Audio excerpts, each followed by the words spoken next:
Sungguh setan bisu dan setan buta ketika melihat keluarganya, saudaranya dibantai. Ketika ada perlawanan, mereka lebih mendukung musuh-musuhnya daripada mendukung saudaranya sendiri. Hanya demi ego. Hanya merasa benar. Saya ulangi sekali lagi, kenapa Iran sulit ditumbangkan? Apakah karena mereka Syiah? Atau mereka berpura-pura perang dengan Amerika dan Zionis? Bukan. Karena mereka punya ideologi. Karena mereka bersatu. Sebenarnya kita harus bercontoh kepada mereka untuk bersatu. Untuk mengedepankan ideologi daripada ego sendiri. Amerika memerangi Iran dengan apa? Dengan harta. Mereka merasa dirinya kaya. Dengan kekuasaan. Mereka menganggap dirinya punya peralatan yang canggih, mutakhir. Dengan apa? Dengan keserakahan. Iran menyambutnya dengan apa? Dengan ideologi. Ya, cinta tanah air, cinta terhadap agama, cinta terhadap pemimpin, dan yakin akan mendapatkan kesyahidan ketika kita membela negeri kita. Begitu Bapak. Nah, dan itu harus kita contoh. Dan kepemimpinan seperti itu, kepemimpinan dengan sistem para mullah itu pernah diterapkan di negeri kita. Salah satu daerah yang pernah menerapkan seperti yang diterapkan di negeri para mullah ini adalah Aceh dulu. Mereka pemimpin tertinggi adalah ulama. Bukan cuma sebagai penasehat, tetapi pemimpin tertinggi adalah ulama. Ketika Sultan Aceh berhasil ditangkap, karena ditawan keluarga dia, beliau terpaksa harus turun dari gunung agar tidak disiksa anak dan istrinya. Tetapi Aceh belum kalah. Kenapa? Karena ada pemimpin tertinggi, yakni ulama. Stempel segala macam diserahkan kepada ulama. Sehingga Sultan terakhir Aceh diasingkan ke Manado. Dari Manado, beliau dikirimkan surat oleh pihak Holanda untuk menyerah. Beliau tidak mau. Suratnya beliau robek. Akhirnya beliau dibuang ke Jakarta. Makamnya di Kemiri. Namanya Sultan Alauddin Muhammad Daud Shah. Kalau seandainya masa itu kepemimpinan dipegang penuh oleh raja, ketika raja ketangkap, maka kalah telak. Berarti Belanda bisa menguasai Nusantara secara keseluruhan. Artinya, kita tidak ada harapan untuk bisa dikatakan sebagai bangsa yang merdeka. Saya kasih tahu kepada Anda kalau Anda belum tahu, Bapak. Pecah konflik antara Syiah dengan Sunni itu keterlibatan Zionis di dalamnya dengan senjata Wahabi. Wahabism. Itu senjata untuk mengadu domba mereka. Saling bantai. Ya. Yang kita lihat hanya video. Apakah video itu buatan Mossad? Bisa jadi. Atau konteks dalam video itu kita bisa pecahkan? Tentu tidak. Karena dari narasi Anda, saya lihat pemahaman Anda tentang konflik ini adalah awam. Ya kan? Misalnya nih, video itu sengaja dibuat untuk memprovokasi umat Islam di dunia. Ya, ingat, Wahabi tidak mengedepankan kata guru, tetapi mengedepankan kata Al-Quran dan Sunnah. Kalau mengedepankan kata guru itu NU. Kan begitu pemahaman Anda. Saya paham pemahaman Anda. Coba jangan kata guru Anda. Nah, data. Bisa nggak seperti saya mendapatkan data intelijen? Enggak kan? Enggak. Enggak. Kalau Anda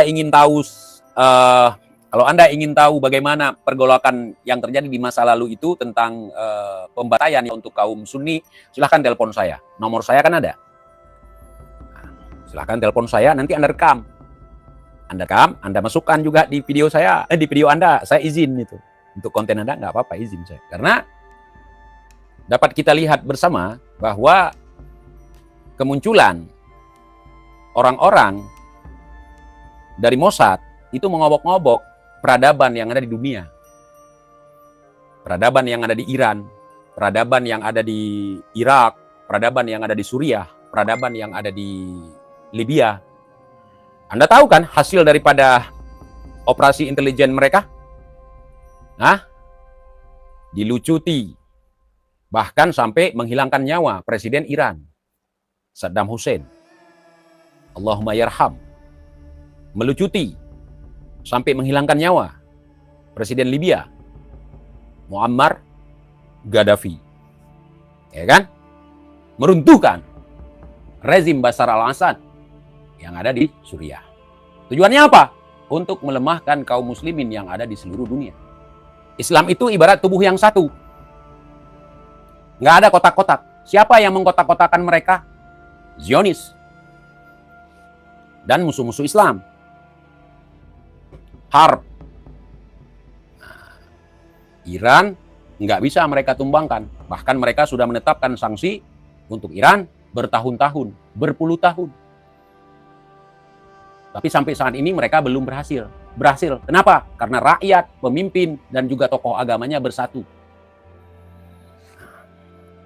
Perundingan meja bundar, di situ Belanda sudah mengumumkan kekalahan Nusantara. Telah berhasil mencaplok dan menguasai Nusantara secara seluruhnya. Mereka mengklaim seperti itu. Jadi, ada perwakilan dari Aceh pada waktu itu, silahkan cari sendiri literasinya. Beliau mengatakan bahwa Aceh belum bisa ditaklukkan dan Aceh belum kalah.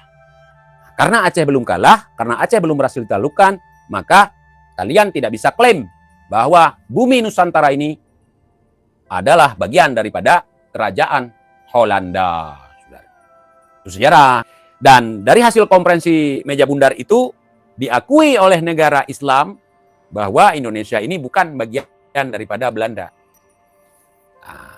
Jadi semua kerajaan, keraton, semua sudah dikuasai oleh Belanda. Termasuk sebagian dari kerajaan-kerajaan yang ada di Aceh.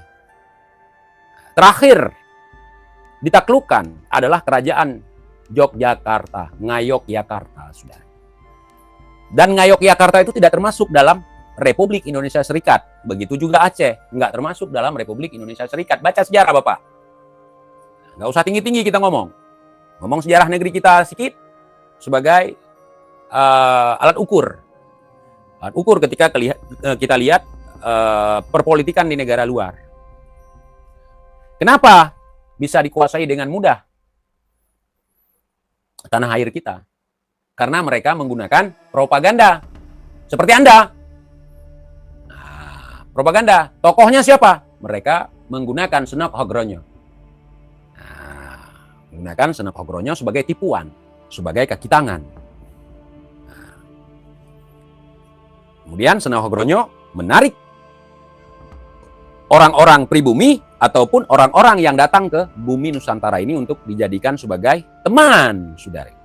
Mereka bersama-sama melumpuhkan gerakan jihad di masyarakat dari pejuang-pejuang Islam.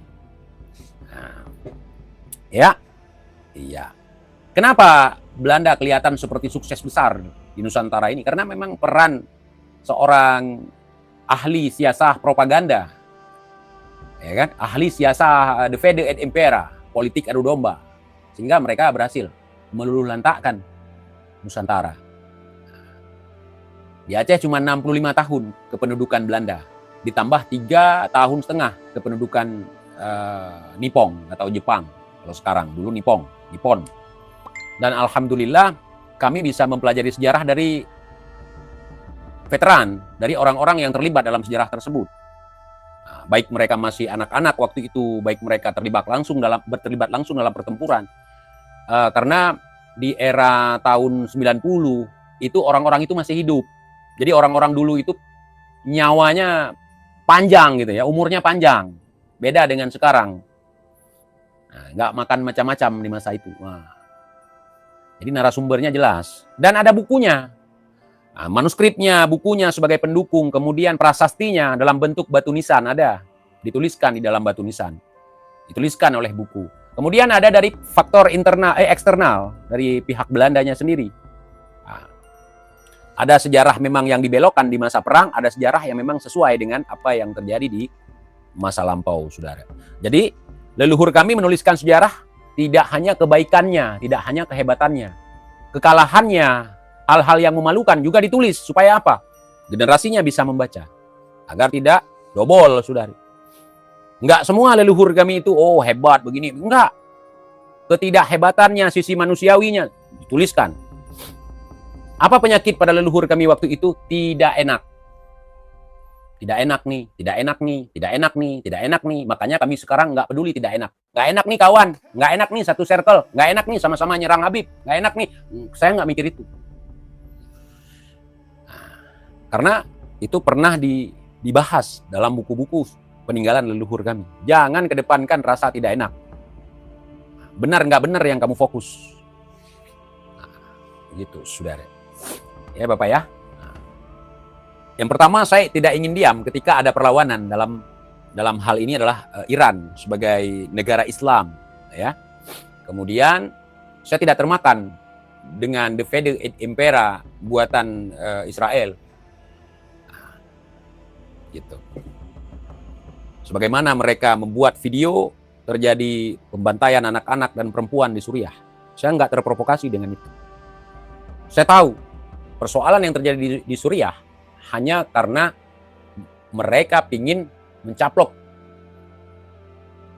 ya, mencaplok untuk keinginan mereka mengangkut gas dengan mudah, mengangkut minyak dengan mudah dari Irak ke Tel Aviv. Sehingga oleh Presiden Bashar al-Assad tidak mau, karena beliau sangat memahami pola pikir dan trik licik dari Zionis, sehingga beliau difitnah.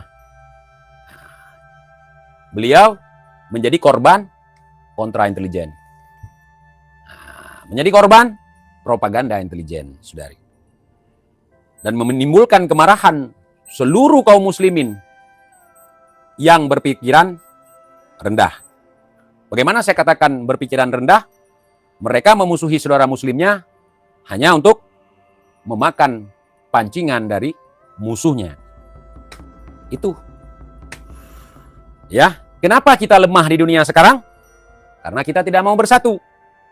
Karena kekuatan kita adalah persatuan, saudari. Makanya kita yang hidup di Indonesia sebagai negara kesatuan jangan mau dipecah belahkan. Nah, karena saat ini sudah bisa kita lihat sangat terang sekali Divide et Impera di tengah kita. Masjid satu menghina masjid satunya lagi. Masjid satunya lagi menghina masjid yang ini. Pesantren ini menghina pesantren sana menghina pesantren. Sekelas ulama, orang yang bergaul di bidang ilmu Islam, ilmu agama Islam, terprovokasi, apalagi kita sebagai orang-orang random. Kenapa kita tidak memaklumi sedikit perbedaan? Kenapa kita tidak memaklumi sedikit tidak sama? Jadi dengan cara itulah kita berhasil diprovokasi. Ya, kita anti terhadap saudara kita sendiri. Kita anti terhadap orang yang melafazkan kalimah thayyibah. Kita anti terhadap orang yang bersyahadah. Anti kita. Ya akhirnya seperti Bapak random. Jadi corongnya Zionis. Kerjanya mengklarifikasi. Video-video yang dibuat untuk tujuan tipuan oleh Zionis untuk melemahkan dukungan masyarakat terhadap Iran. Paham nggak maksud saya? Iya, takut di dom lagi. Kalau dom itu tidak takut, tidak membuat kita takut. Dom operasi militer tidak membuat kita takut. Semakin membuat kita bersemangat dalam menggali sejarah kita. Karena yang namanya bibit unggul pasti akan dimusuhi. Nah, saya bukan orang yang bergelut di bidang ayam. Contoh nih, ayam, dalam dunia ayam, kalau ada bibit unggul pasti dijitak. Itu bibit unggul. Makanya salah satu negara Islam pencetak bibit unggul, bukan pencetak ulama loh, pencetak bibit unggul, yakni Iran sekarang. Nah, dengan pemikiran, dengan keluasan, mereka menciptakan produk-produk untuk menghalau serangan-serangan dari musuh-musuh Islam. Nah, kenapa diserang Arab Saudi? Karena ada pangkalan Emrik di situ. Ingat, bukan Arab Saudinya yang diserang, tapi pangkalannya. Terus kenapa sumur minyak, kilang minyaknya diserang? Karena ada saham dari musuhnya. Dan itu yang akan kita lakukan ketika mengalami hal yang sedemikian rupa. Ya. Dan terus terang, walaupun nanti ada framing saya ini Syiah ini itu segala macam. Saya tidak pernah mengikuti ajaran Syiah. Tetapi saya tidak memusuhi mereka. Bang, lu kayak Dr. Andes. Pinter lu bang, cocok jadi menteri. Kalau jadi menteri bukan pinter, orang dalam yang penting. Salah itu. Kalau jadi pejabat itu nggak harus pinter. Yang penting memenuhi syarat. Nah, kalau dia jadi presiden karena pinter, dia akan dibully. Contoh tukang kayu yang ada di Solo. Karena dia pinter, akhirnya dibully. Akhirnya orang yang mau bully malu sendiri. Kenapa saya katakan pinter? Nggak punya ijazah aja bisa jadi presiden, bisa jadi wali kota, bisa jadi gubernur. Apalagi kalau punya ijazah. Imad kapan dipanggil ke istana? Habib Anis sudah, oh gitu ya. Ini saya kutip kalam dari Al-Imam Taufik Asgaf. Kalau antum seorang ulama tapi geruntang-geruntung di pintu penguasa, apalagi ente sampai masuk ke istana iblis, maka ente adalah nying, saudara. Masa Kibin itu aja nggak paham? Apakah itu berlaku untuk kalian atau berlaku untuk orang lain? Dulu saya bahas seperti itu, kalian tidak terima. Ulama harus dekat dengan pejabat, ulama harus dekat dengan pemerintah. Ulama bukan pura-pura ulama. Kenapa? Kalau ulama jauh dari pemerintah, maka tidak ada kontrol, tidak ada kendali, saudari.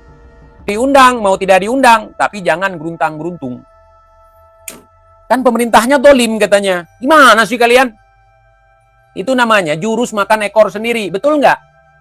Bapak Random. Itu jurus makan ekor sendiri namanya. Punya tanduk, kecolok mata sendiri itu. Oke, klarifikasi dari Kibin nih. Pemerintah dolim yang dimaksud Habib pemerintah sebelumnya. Kalau sekarang alhamdulillah dekat dengan para ulama. Alhamdulillah, tapi pemerintah yang sekarang ada yang namanya Fufu Fafa. Istananya sudah menjadi istana iblis. Nah, saudara.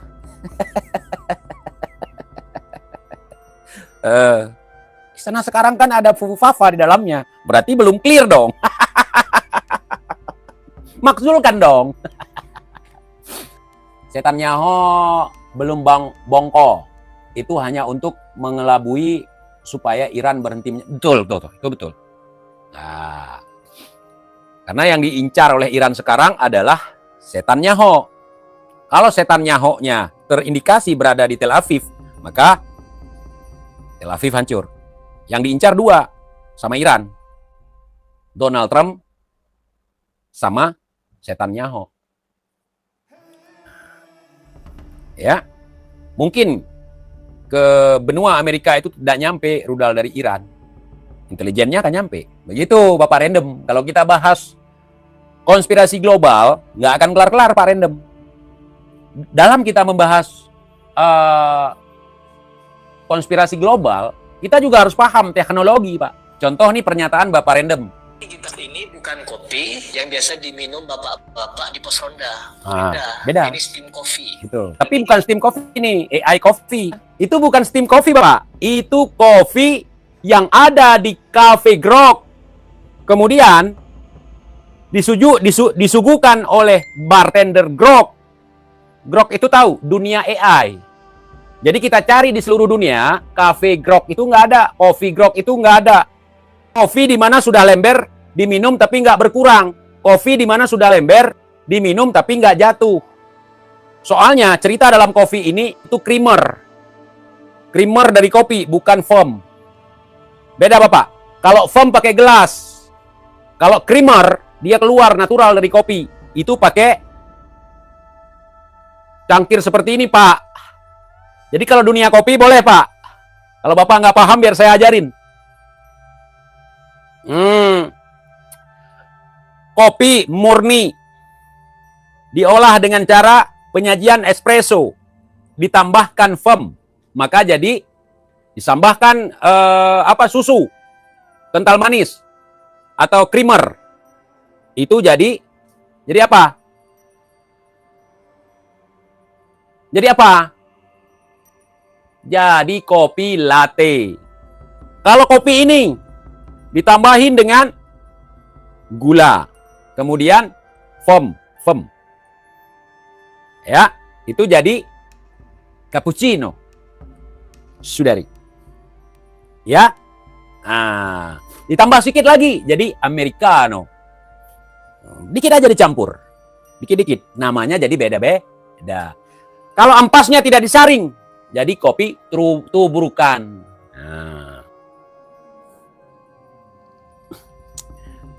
Ya, khususnya untuk biji kopi Arabica. Kopi steam ya, habis dibuatin kopi steam. Habis dibuatin kopi nih, taruhlah kopinya espresso. Di alat espresso yang otomatis itu, di mesin espresso itu ada alat steam. Dimasukkan alat steam ke situ, kayak orang kentut dalam air. Itu jadi kopi steam, Pak. Kopi steam. Kalau yang diminum oleh Paduka yang mulia junjungan Anda, Benjamin Netanyahu, itu kopi AI. Ya, kopi sama gelasnya nggak konsisten, Pak. Mengalahkan hukum fisika, Pak, yang disebut dengan gravitasi, Pak. Bang, Robusta dan Arabica enak mana? Kalau kita hitung-hitung sih dua-duanya enak. Karena ketika kita bilang enak Arabica, bukan berarti Robusta tidak enak. Ketika kita minum Robusta, enak Robusta, bukan berarti Arabica tidak enak. Tergantung cara menikmati. Kalau menurut saya, kopi dua-duanya enak. Arabica, Robusta enak dua-duanya. Kalau Robusta dominan pahit, kalau Arabica dominan dominan asam. Kalau saya suka yang mana? Yang Robusta suka, yang Arabica suka, yang sering saya minum Arabica. Kenapa? Karena Arabica merupakan best seller kami, saudari. Jadi saya katakan sekali lagi, dalam video itu bukan kopi seperti kopi yang diminum oleh bapak-bapak di pos ronda. Dan itu bukan kopi steam. Itu adalah kopi AI. Kopi yang tidak diterima oleh akal sehat. Ketika diminum nggak habis. Ketika diminum nggak terjadi pengurangan. Walaupun di sini ada bekas, ini itu segala macam. AI bisa menciptakan efek bekas. Ya, tapi AI belum bisa menciptakan efek natural. Paham nggak? Belum bisa. Kenapa? Karena semua orang itu punya cara dan gaya. Cara pegang gelas, cara menyuguhkan, cara menuangkan kopi ke dalam mulut, itu ada gayanya. Tidak semua orang memiliki gaya yang sama, walaupun orangnya mirip. Paham? Apalagi tokoh yang terkenal di dunia sebagai seorang Zionis. La'anatillah alaihim. Itu banyak video-videonya yang lain, coba cocokkan. Nggak cocok. Dan yang lebih mudah lagi, saya ajarkan Bapak random. Ambil video itu, masukkan ke aplikasi baik ChatGPT, ya, ChatGPT atau Grok sendiri. Kemudian aks di situ, tanya di situ. Apakah ini video asli? Maka AI akan menjawab. Itu lebih mudah. Ya. Tanya di situ, apakah ini video asli? Maka di situ akan dijawab. Kalau dilihat dari tampilan videonya, ini merupakan video hasil rekayasa AI. Dan ini diedit dengan aplikasi Grok. Dibuat pada tanggal ini, tanggal ini, tanggal ini. Itu tercantum di situ, termaktub di situ. Ya Bapak ya. Tahu aplikasi Grok kan? Kalau nggak tahu, saya kasih tahu juga. Aplikasi Grok itu merupakan salah satu program dari AI. Atau kalau misalnya kurang lengkap dari saya, boleh tanya ke AI lagi. Tanya ke ChatGPT, tanya ke Google juga boleh. Jadi untuk apa kita punya kitab, tapi kita nggak bisa baca? Itu namanya keledai bawa kitab. Buat apa kita komputer canggih, layar melengkung, CPU-nya canggih, tapi kalau otak kita nggak canggih, nggak bisa ngoperasinya. Ya kan? Secanggih apapun peralatan, harus dibekali dengan pengetahuan. Kalau nggak ada pengetahuan, maka nggak ada guna alat itu. Nggak ada guna. Alat itu hanya untuk membantu kerja kita. Bukan untuk mengomandoi kerja kita. Itulah guna diciptakan alat. Sekarang di depan Anda itu adalah dunia tanpa batas, yakni internet. Anda punya layar yang sangat canggih sekali, punya CPU yang sangat canggih sekali. Nah, kalau Anda tidak memiliki kapasitas di dalam otak Anda, percuma aja. Itu semua nggak bisa dioperasikan. Maka dapat dilihat, di Indonesia ini ada pakar telematika. Tetapi ketika beliau muncul dengan segenap penelitian beliau, malah terlihat sebagai ahli apa? Bukan ahli genetik, bukan ahli telematika. Tapi ahli telepatika. Ilmu telepatika itu adalah ilmu yang meraba-raba. Akhirnya jatuh fitnah kan kepada orang lain. Nah, itu namanya pakar telepancika, saudari. Tahu telepancika? Pakar tentang panci, saudari. Nah, gitu ya.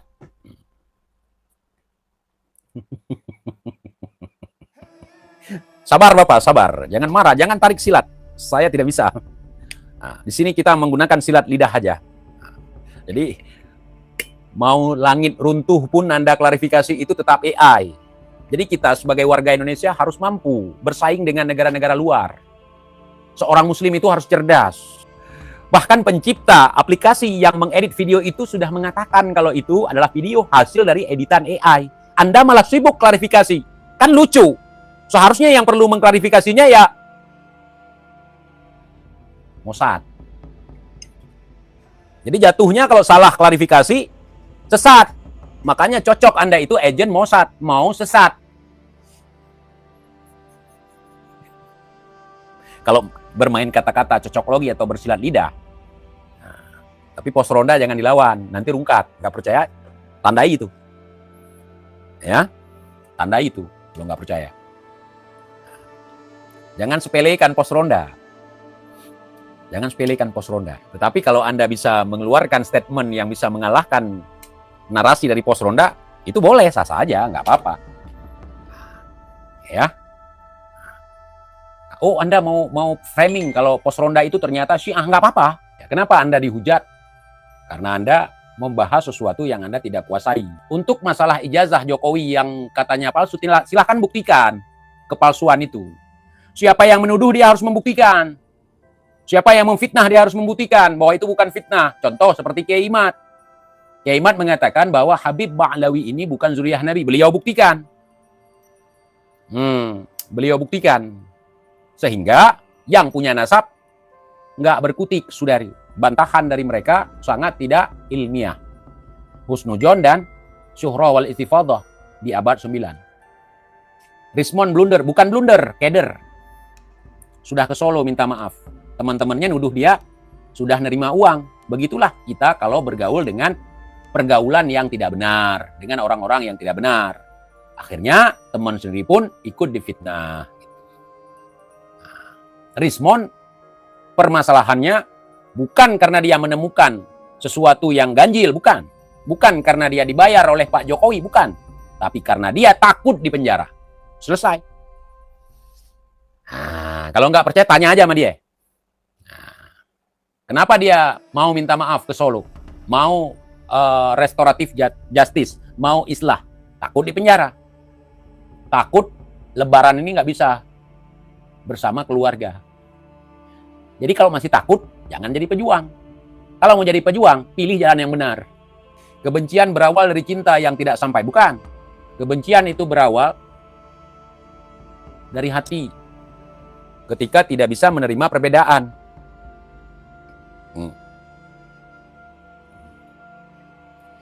Jadi Bapak random yang sakit hati karena iRandom hancur, sabar. Nah, apalagi nih Idul Fitri. Kalau mau berperang kita boleh. Perang konten tapi kalau begaduh saya nggak. Berkelahi saya nggak bisa. Nggak bisa meladeni Anda, saudari. Jadi berita-berita hoax, berita-berita yang dibikin oleh propaganda, jangan langsung dimakan. Akhirnya konyol.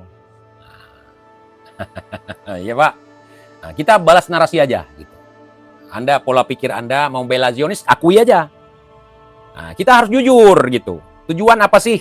Misalnya kita melemahkan dukungan masyarakat Indonesia untuk Iran. Oh, karena saya membela Zionis, silahkan. Tunjukkan. Harus lebih gentle dong. dari Abu Gosok. Harus lebih gentle dari mantan anak buah saya yang durhaka, Abu Janda. Kalau saya jelas, walaupun saya dikatakan sebagai penganut faham Syiah, sehingga saya mendukung Iran, saya nggak apa-apa. Karena saya itu nggak akan berubah agama saya, keimanan saya karena mulut orang. Nggak akan berubah. Nah, kalau Anda marah dengan statement saya, berarti Anda ragu dengan keimanan Anda. Maksudnya dengan kepercayaan Anda saat ini. Yakni bahwa Iran itu orang-orang sesat. Orang-orang yang membantai kaum Sunni. Nah, udah akui aja. Anda itu saat ini kagum dengan Israel. Anda itu mau membantu Israel. Anda itu penyambung lidah Israel. Anda itu penyambung lidah Mossad. Gitu Bapak Random. Itu aja. Kita harus jujur-jujuran di sini. Umat Islam itu jujur. Harus jujur itu.